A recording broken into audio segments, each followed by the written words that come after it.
Hey guys, in this video, I will show you how to block websites in Google Chrome. All right, so let's begin with the video.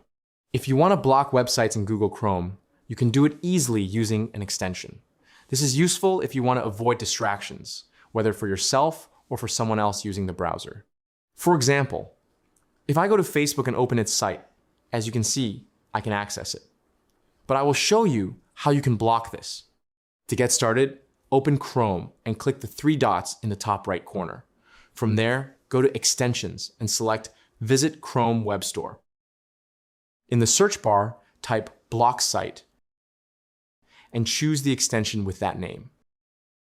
Click Add to Chrome, then confirm by selecting Add Extension. Once installed, the tool will be ready to use. Now, go to the website you want to block, such as Facebook. While on the site, right-click on an empty area of the page and choose Block this domain. Immediately, the site will be blocked, and if you try to access it again, Chrome will show that the site is restricted. You can also manage your blocked websites anytime.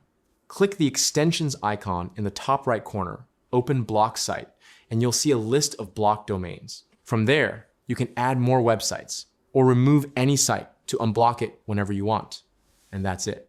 So that's basically how you can block websites in Google Chrome. So that's all for this video. See you in the next one. Thanks.